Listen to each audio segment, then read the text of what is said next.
Okay, thank you very much. Let's do a quick hands up if the 2 days has been great so far. This is my first time in Prague, so I think it's been fantastic. I would like to start with a story, if that's okay. And so, back in 2003, there was a gentleman called Steve Wynn that was on his way to a business trip in Singapore. And on his way, he dropped his wife, Gillian and Elaine, his wife and daughter, Gillian and Elaine, off at a hotel in Paris, the Four Seasons. And the next morning, or the first morning, Elaine and Gillian woke up and they ordered breakfast to their room. Oh, there we go. Gillian ordered a croissant, and it was one so rich and delicious that she could only eat half of it that morning.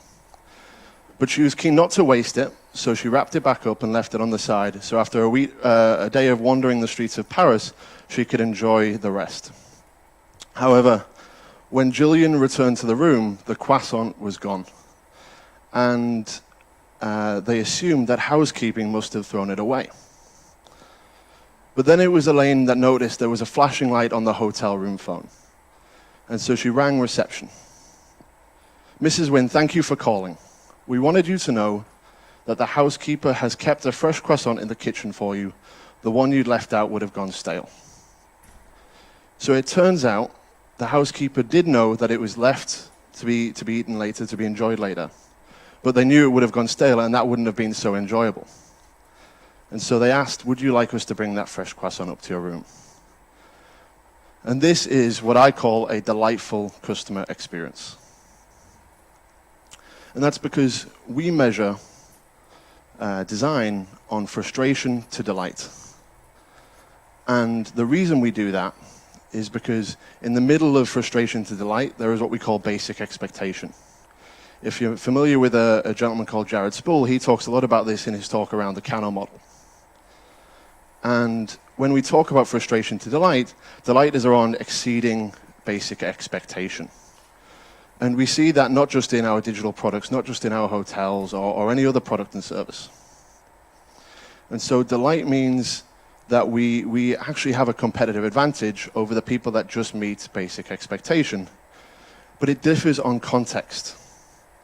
And so I see the conversations that I engage in around delight that, they would say, I've heard arguments which is a funeral service provider should not be delightful.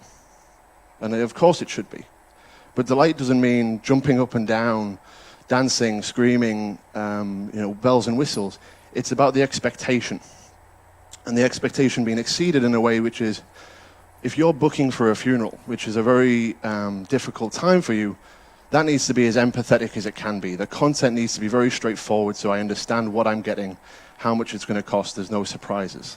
That's delightful. If I'm using, say, Slack, and the Slack gives me a friendly message halfway through when I've read everything or I've done an action, that is delightful, that's friendly. So there are differing versions of delight based on your context. And so the very smart Dana Chisnell wrote a thread around this on Twitter not so long ago. And it is right that it is not just around the bells and whistles, it's around the experience. But not many people see that. Okay. So with design, people argue all the time about what design is. And there are varying definitions of what design actually means and what the practice of design is. I'll go through a couple of those throughout this talk, but design is ultimately the output of hundreds, if not thousands, of decisions that we make. And so to give you an example, I travel a lot with work, and thankfully this is not the bar tab from last night, but this is my American Express dashboard. And when I look at the American Express dashboard, there are a bunch of decisions that have been made here. There is the API that is connected here so that I can see how much money I am due to pay. And that's based on a calculation of, I might have a total balance of 5,000, but actually I don't owe all of that because of my payment cycle. So there's a huge calculation that goes in the back there. There is also an API that goes to actually how much of that do I need to pay. So again, the 5,000, what do I need to pay and when do I need to pay it by? I need to pay it by a certain time every month. there is also things like the hierarchy of these two buttons here. So, you've got you use your points and you use your points for purchases. Don't ask me what the difference is on either of those two things. I have no idea. But that's a design decision. All of these are design decisions. And there are more. The way that you have this button versus this text link, the way that you have that green logo thing that looks like a refresh button, all of these different things are design decisions. But as well, to get any of this information, including the stuff that I've hidden up the top around my account number, that is design decisions. Because when we look at what design decisions are, it becomes very clear, and I'll talk through that a little bit later on. So let's talk about performance of a website as an example to help me try and get this point across. So here are some things that can impact performance. They're not an exhaustive list, but there are a couple of things from a non-technically minded person that I believe impact performance. So what I want you to do is put your hands up if you believe this decision would be made by a developer. Go on, somebody put your hands up. There we go, we've got one in the background. A few people, okay. What about if it was made by an analyst? Come on, you're all tired. What about a product manager? Couple? Designer. I like you. Okay, integration with third parties. Is this a decision that was made by a developer? So how I integrate my website with a third party. Okay, a few more hands. The structure of the code itself, was it made by a developer? Was it, we're getting better now, we've woke up. Was it made by an analyst? Was it made by a product manager or a designer? And the calling of APIs for data. So actually, how do we call APIs? When do we call them? What is the structure of that API in a way that is performant? By a developer? You get the picture. This one, front-end animation. Was this a decision made by a developer, an analyst, a product manager, or a designer? Okay, so that right now, is I'm taking some rough hands-in-the-air calculations, is the only decision of those 5 that this room majoritarily feels is made by a designer. This is it's almost not funny after yesterday's technical issues. This is a joke. I warned the tech people earlier. But what you see here is how that impacts the customer experience. If we pretend that we are all customers here, waiting for something to load is not a delightful customer experience. But actually, 4 of those 5 things that can impact performance weren't made by a designer. So let's move on a bit. This will come together over time, so bear with me for a little bit, and try not to fall asleep through some of this. If we revert back to wins, I can't believe I've just used the word revert. We talked about this yesterday. If I go back to the wins story, to achieve that customer experience, the 4 seasons, to achieve that customer experience around the croissant, something that was delightful, something that was remembered, there are a few steps that need to happen. And so somebody would need to be cleaning the room to notice that the croissant had been left. Step 1. The kitchen staff would have had to have been asked if they could save a croissant. A croissant would need to be kept aside, but in a way that would make sure it's fresh. It would be disappointing if actually that croissant was also stale. Nobody likes a stale croissant. Reception would need to be informed about what had happened so that they could then leave a message on the hotel room phone. A message would need to be left asking Julian and Elaine to call back when they'd returned from their trip. On their return, somebody would need to answer their phone. What's important here is that they'd need to know the context of why Elaine was calling. If they didn't, then it would be a disaster. They wouldn't get that croissant. Now Julian and Elaine would have returned, and somebody would need to make the appropriate arrangements. A fresh croissant would need to be baked and prepared. Who wants a cold croissant? And finally, somebody would need to deliver this freshly prepared croissant to the room. So that's the process. And of these 9 steps, they got me thinking, because not one person would have done all of this. And so, if we look at these different steps, they seem to fall into different roles and responsibilities. You have, for example, the housekeeper that would be cleaning the room. But it might be the receptionist that leaves the message on the hotel room phone. It might be the kitchen staff that bake the croissant, but it might be a room porter that delivers it to the room. But of these roles here across the top, where was the designer? Where was the designer in this customer experience? And so when we're exploring the definition of design, excluding decisions, I enjoy this one most from, again, a gentleman called Jared Spool. He has what I believe is the most concrete definition of design, which is design is the rendering of intent. It is the act of having an intention and rendering it, but that can be mistaken by rendering something really badly.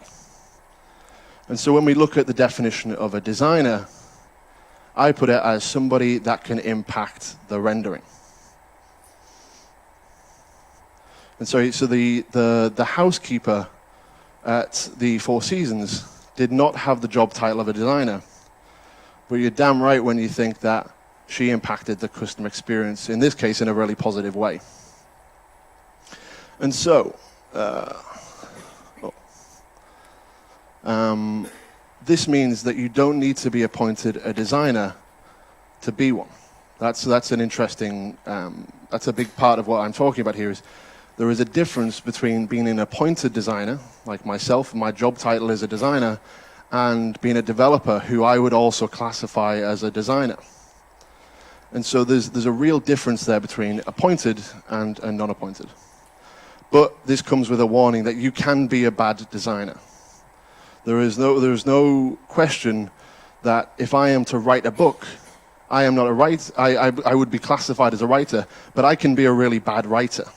You know, I'm dyslexic, so that holds it against me, but I can be a really bad writer. And so this isn't about job titles, and designers get very precious about this for unknown reasons to me, but it's actually about how do we treat people on our teams, but all more importantly, the decisions that they make. So if these people are making decisions, how do we treat that? And it's actually how do we help people realize the impact of the decisions that they make, which is another important part. Okay, the new role. So I get this question a lot when I talk around that everybody is a designer, and then arguably the smart ass in the room turns around and says, well, nobody's a designer. If everybody's a designer, nobody's a designer. And I don't think that is true. I think actually what design is, their value proposition is almost at this point, is around leading great design. And so that's what I believe their new role is. And to lead great design, I truly believe that the best and most effective way of starting this is through exposure. And because we're on the theme of stories, I will tell another story. So I worked for a company a few years ago, a media company, and I was walking through the office one day, and as I was walking through the office, I found this lovely golden retriever, a Labrador. And I went over and I went to stroke him. I love dogs, and I got told off because actually what I didn't realize is the person that dog was attached to, which was a gentleman called Barry. Barry, when he was younger, he was in an accident that left him completely blind. And so that was his guide dog. And so I was talking to Barry and Claire, who was with him. Claire had brought him in. And I was asking, what is he doing in the office? What's he up to? What does... there was a bunch of people crowded around him, so I was really interested.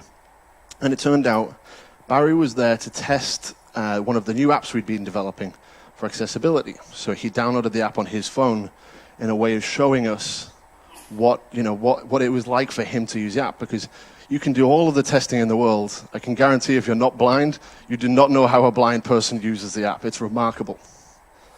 And so I was watching this other app, and I realized there was just so much about accessibility I really didn't know. It was accessibility, if you're not familiar with it, is not around color contrast and a couple of HTML tags here and there. It's actually so much more than that, and I didn't know that until this point. And what had happened was, he was within this app. The app had a part of the product I worked on within it. And it was pulling in from the web. And what we realized is that my part of the product was the least accessible part of this app. which was evident from my naivety and lack of knowledge. And so it took me weeks, absolute weeks, to figure out what do I do here. I would genuinely wake up in the middle of the night thinking, what can I do? I read every article I could possibly find on accessibility. I spoke to people and I just couldn't figure out what to do. It was past my skill set. And then one day it clicked, which was that this wasn't my problem. It was actually the team's problem, because what I realized is accessibility is not just the responsibility of the designer, but of everybody on the team that contributes to the development of a product. And so I then started to think about how could I get the team involved in this conversation. And so I had a couple of options. I could go into the beloved Jira, and I could write some Jira tickets that would solve or fix some of these problems around HTML structure and tagging and things like that. I could rant at the product manager around, hey, look, like, you need to prioritize this effort, do it. But that wouldn't be something that would be sustainable. He wouldn't do that in the future. And so instead, I came up with Looking Back, which was actually a kind of a master plan between me and Claire, who was one of our accessibility leads, which was to expose the team. And so we invited the whole team. We were quite lucky. You can't quite see it, but we were quite lucky in our office. We had a usability lab. So we invited the whole team to this lab. And Barry was, who you can see is, Barry's there. And we invited Barry in, and we asked him to do what the team would define as 3 of the most simple tasks you could do on this product. They were things, so it was a help and support product. It would be things, like finding this specific help article, using our chatbot, because at the time everybody had to have a chatbot. Using the chatbot to find a question, find the phone number, those kind of tasks, really simple tasks. And he, within 30 seconds, failed on the first task, couldn't get anywhere, he was stuck. He would go back and forth between these 2 steps. His screen reader was blurting out something like he was speaking in Chinese. It was embarrassing. And although it wasn't necessarily a malicious intent, one of the developers started crying. And what we realized then straight away is that we'd achieved our goal, because the team now had a shared understanding about what accessibility meant and the impact their decisions had around things like HTML structure. So, to not dive into theory, the way your HTML is structured is the way it's read. So your screen reader will read in the order. Because ours was jumbled around, the application actually was read out almost back to front. And so that wasn't really helpful when you're relying purely on sound to try and find something. And so the outcome we had here was, within the weeks following, they asked Barry to come back in. They asked for accessibility training. The product manager prioritized all of the accessibility efforts over our other big initiatives. We got buy-in from the executive team to actually pursue this further. Barry got brought in on a retainer to the company so that he could come in on a regular basis to continually test our new applications. The impact we saw was fantastic. It was great. And this is sustainable. The team now goes forward and they think like this because they watched Barry. It's not me just going in and demanding something. And to link back to the croissant story again, and we're in this weird point of the day where you had breakfast, but you've not had lunch, and you're probably starting to get a little bit hungry with all of the croissant talk. But so I apologize that there's pizzas later on as well in this talk.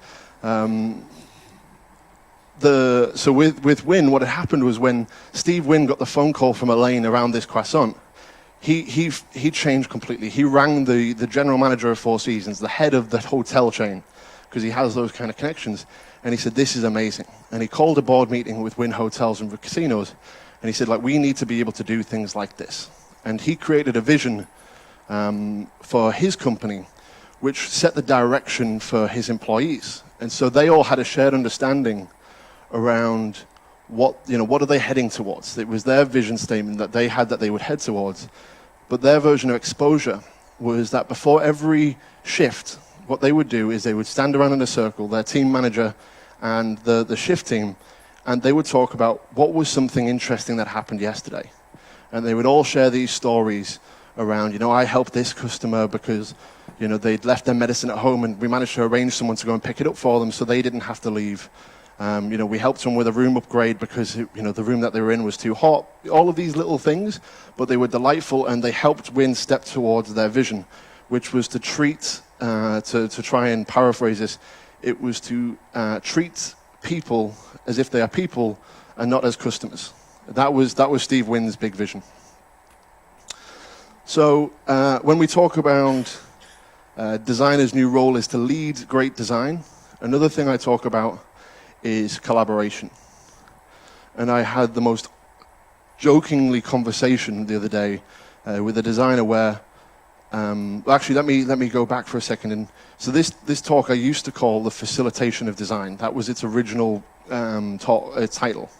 I decided that wasn't great for marketing, so instead I put it, when it was dual tracks and not everyone was in the room, not everyone would come to the facilitation of design talk, so everyone as a designer is slightly more controversial.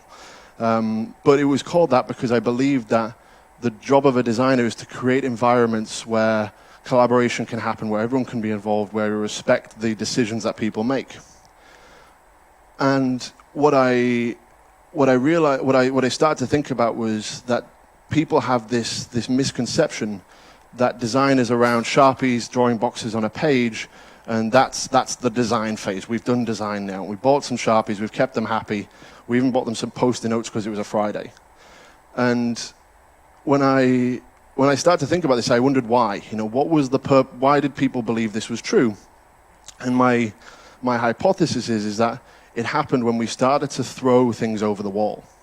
So when all a product manager saw, or an executive saw, or a developer saw, was this polished, beautiful design that they'd never seen before, that probably wasn't implementable based on their current constraints, they saw design as just being pretty. And that's when you started to get asked to make decks look good, rather than building products. And so actually what we turned around and said is we need to collaborate more cross-functionally. And what I had this conversation with was a designer he said, oh yeah, we collaborate all the time. Every design we do is a collaborative effort. And I thought, that's amazing. Like, tell me how you've managed to scale this sort of, to such a degree. And it turned out actually he collaborated with just the design team. So still, the developers were seeing the finished product. The product manager was seeing the finished product. They were not going through the process, and so they weren't collaborating cross-functionally. And collaborating as just a group of designers, if you can even call it collaborating, is the least effective method, I believe, of collaboration.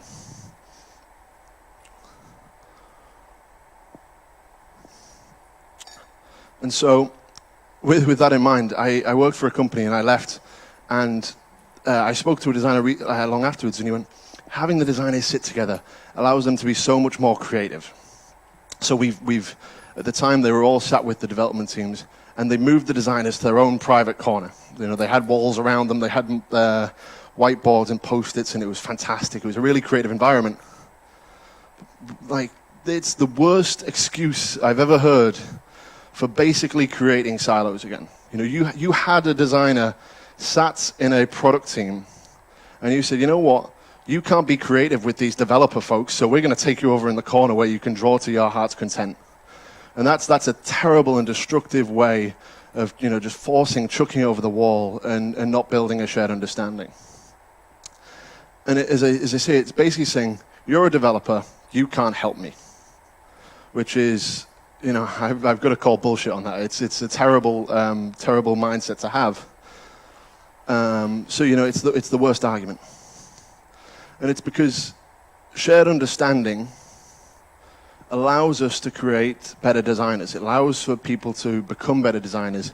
And when you have better designers, you inherently, literally by default, get better experiences.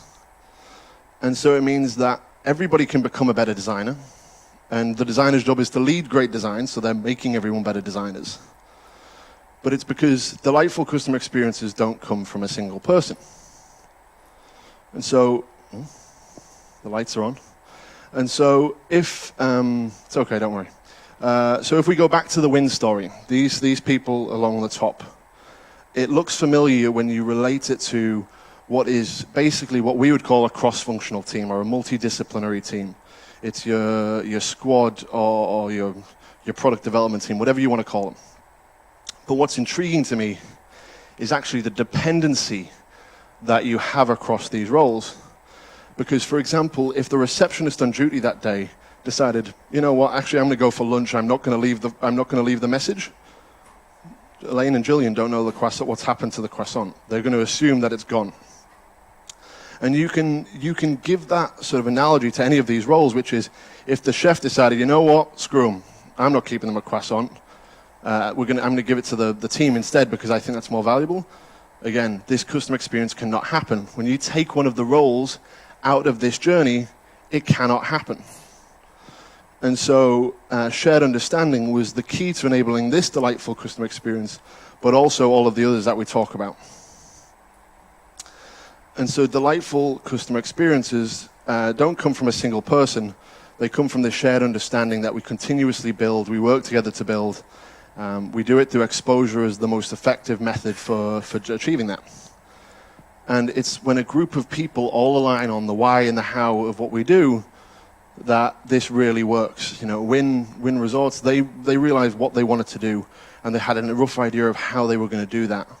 We had a rough idea of, you know, why are we going to do accessibility work? And it's because we wanted Barry to be able to use it, because Barry was the representation of, you know, this huge demographic of people that would struggle otherwise. And we had an emotional connection to Barry because we saw him in person. And I never ever thought we would be quoting Kanye West at an Agile conference, but you know, the man of great thoughts says it perfectly, which is we, as leaders of great design, designers need to care more about actually, you know, ideas that are implemented, ideas that see the light of day, rather than ownership of that. And that's a big problem with this preciousness is, and I fell to it very early on as well, which is, that was my idea, I'm the designer, I need credit for that. Whereas actually it's the team. And speaking of which, teams and organizations, so the organization is the new constraint. That's like in the clients that I work with, in the teams that I meet, in my work, I turn around and we typically say technology is the new enabler and the organization is the constraint. That's when we talk about business agility, that's our best definition that we can give you of why we need to have this conversation. And so what we've all spoke about throughout the last, yesterday and probably throughout the rest of the day from the talks I'm aware of, is that, there are constraints by the organization. And so let me give you a couple of examples of how organizations put constraints around what I've talked about today. And so, for example, the Barry example. Before Barry was coming in, where we had an investment behind us to bring Barry in to use the lab, etc., the developers would say, sorry, I can't come to the research today, I don't have a timesheet code. And they'd be like, what? You need a timesheet code? I didn't need one because I was a designer, and apparently I'm an operational cost. That's, you need me to keep the lights on, but you don't need a developer to keep the lights on because, the InVision prototype will do just fine. Which was ridiculous, but that was a constraint. The developers could not come to the research to witness, to understand how people would use their products because they didn't have a timesheet code. I worked with a team very recently where in our board, QA was jam-packed. It was blocked to as much as it could be, to a very worrying degree. And so we turned around and said, well, we need the developers to come in and help move some of the QA stuff through so we can continue with the next batch of work. We don't want to overload work in progress on this column, blah, blah, blah. And when we did that, the QA went apeshit. She flipped. She dragged her manager into the room. It was chaos, and we couldn't figure out why. And we said, look, it's okay, don't worry. You can go back to doing the QA stuff afterwards. Just get through this week first, and then we can go back to normal service. And she wasn't having any of it. And what I realized, or what I learned, was that one of her KPIs was the number of defects that she raises. So her bonus depended on raising defects. So if somebody else raised a defect, then she was losing her bonus, or she wasn't getting as big as a bonus as she was planning on getting. So that was a huge constraint within the organization of, she was saying, you go away and do your thing, I'm doing my thing. Because we were judging individuals on their productivity and their performance, rather than as a collective, as the team, achieving successful outcomes for the business and for customers. So there's some of the some of the points around constraints that the business puts on things like collaboration, but also effective design. And so I promised pizzas. Yes, I promised pizzas. They are there. So if you're not familiar, within Amazon, Jeff Bezos has this idea, which is a product development team should be no bigger than being able to be fed by the size of 2 pizzas. And that's as simple as it gets. So, if I was on the team, you'd maybe need a couple more, but that's beside the point. But the problem I have, this sounds like a really great idea in concept.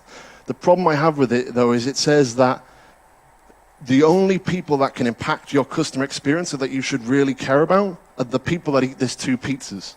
So, the CTO or the head of marketing, the finance director, whoever it is, they can all make decisions that can impact your customer's experience, whether it's on a budget constraint, whether it's on the way that branding, the branding is come across, it isn't understandable, whether it's the way that branding has built this animation that has to be consistent across marketing, and so it causes huge performance issues. All of these things are decisions that impact your customer's experience, but they're made by people that are typically outside of your delivery team. And so I have a real problem with this concept because it creates this sort of narrow-minded siloness that I don't care about what they're doing, I'm just going to blame them instead.